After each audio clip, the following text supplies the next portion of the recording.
There was a time, not long ago, when psychiatry happened only in brick-and-mortar offices. You sat in a waiting room, filled out forms, got called into a small quiet room, and that's where the conversation began. But now, psychiatry happens on screens, in bedrooms, in parked cars, in rural clinics, in big cities and tiny towns. Welcome to the age of telepsychiatry, a digital revolution in mental health care. In this video, we're going to explore what telepsychiatry is, how it's transforming access to mental health services, its benefits, challenges, and limitations, and what the future might look like in a post-pandemic world. Let's dive in. What is telepsychiatry?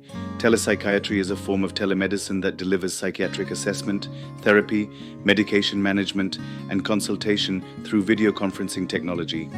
It can be live, interactive sessions between a patient and psychiatrist, consultations between a psychiatrist and another clinician, like a primary care provider, remote monitoring or follow-up care over time. It's psychiatry without the commute, without the waiting room, without the physical office. And it's not just a convenience, it's a lifeline for millions. Why telepsychiatry took off? While telemedicine existed before COVID-19, the pandemic supercharged its adoption. Overnight, in-person clinics shut down, patients were stuck at home, anxiety, depression, and trauma spiked across the globe. The mental health system had to adapt fast, and so did patients. From 2020 onward, telepsychiatry became not just an option, but a necessity, and what we found was remarkable. High patient satisfaction, comparable clinical outcomes, lower no-show rates, broader access to care. What started as a temporary fix quickly became a permanent shift. Who benefits from telepsychiatry? Let's talk about the populations who benefit most from this model. 1. Rural and underserved communities. In many rural areas, there are no psychiatrists for hundreds of miles. Telepsychiatry bridges that gap, bringing specialized care to clinics, schools, or even homes. 2. People with mobility issues. Those with physical disabilities, chronic pain, or agoraphobia often struggle to get to appointments. Telepsychiatry brings care to them on their terms. 3. Busy parents and professionals. For working adults or caregivers, carving out 2-3 hours to travel, wait, and see a psychiatrist is daunting. Now, they can attend a session on a lunch break or from their car, parked outside their kids' school. 4. Students and young adults. Younger generations are digital natives. They're comfortable on screens, they expect virtual options. Telepsychiatry aligns with their lifestyle and removes stigma barriers. 5. Those with transportation or financial barriers. No gas money, no bus pass, no time off work. Telepsychiatry cuts down on travel, costs, and lost wages, making care more equitable. What happens? During a telepsychiatry visit, it's more or less the same as in-person care. You click a secure link on your phone, tablet, or laptop. You meet your provider in a virtual room. You talk, just like in any psychiatric visit.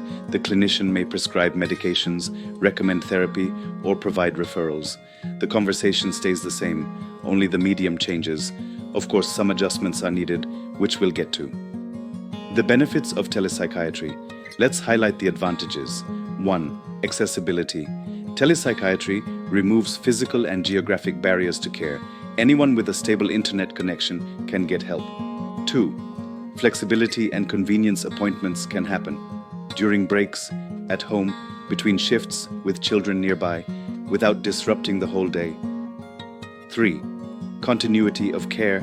Patients are less likely to cancel or miss appointments. That means better adherence, better outcomes. 4. Lower stigma. Some patients fear being seen entering a psychiatric office. Virtual visits offer discretion and privacy, especially in small communities. 5. Provider reach. Psychiatrists can now serve multiple regions, consult with primary care teams, and provide care across broader systems. This is especially helpful in workforce shortage areas. Limitations and challenges. Let's be honest, telepsychiatry isn't perfect. 1. Digital divide. Not everyone has reliable internet, private space, or digital literacy. This can exclude the elderly, low-income families, or those in shelters. 2. Limited observational data. In person, you can notice gait hygiene, body odor, subtle motor movements, eye contact, and posture over video, much of that is lost, and phone-only visits even more so. 3. Emergencies are harder to manage. If someone is actively suicidal or psychotic on screen and you're miles away, intervention is more complex. You can't just walk them down the hall or call in a team. You need safety plans, crisis protocols, and often a local backup system. 4. Licensing and legal issues. Cross-state care remains complicated due to licensure restrictions. While some temporary pandemic waivers helped, many have expired. Telepsychiatrists need to navigate a patchwork of state laws which limits scalability. 5. Therapeutic connection can feel different. Some patients and providers miss the in-person energy, body language, and shared space. Rapport can still be built virtually, but it takes intention. Hybrid models, the best of both worlds. Many clinics now offer hybrid care, combining in-person and virtual visits. For example, new patients are seen in person, follow-ups online. High-risk patients come in regularly, stable ones stay virtual. Group therapy happens remotely. Med management via video hybrid care maximizes flexibility while preserving clinical safety. It also empowers patients to choose what works best for them. Is telepsychiatry as effective?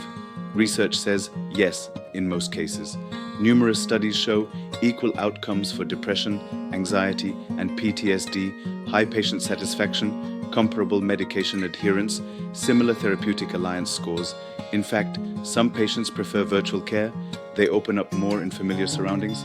That said, for complex or acute cases like mania, catatonia, or florid psychosis, in-person assessment may still be ideal. The future of telepsychiatry, the genie's out of the bottle. Telepsychiatry is here to stay, but it will continue evolving. We can expect better platforms with secure integrated EHRs, AI-powered transcription, screening and documentation tools, expanded coverage as insurers and governments adapt, greater interoperability across systems, more training for clinicians in virtual communication and risk assessment, and hopefully more policy reform around licensure and reimbursement. Because mental health care should be portable, just like every other part of modern life. Final thoughts. Telepsychiatry isn't just a tech trend. It's a paradigm shift. It's about meeting people where they are, literally and emotionally. It's about expanding access, reducing stigma, and making care more human, even through a screen. Of course, there are limitations, and not every case is best served virtually. But for millions of people, telepsychiatry is the difference between care and no care. And that makes it one of the most important tools in modern psychiatry.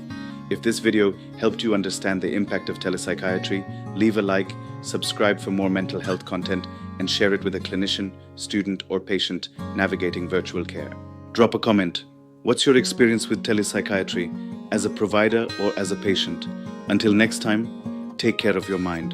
Wherever you are, you deserve to be heard.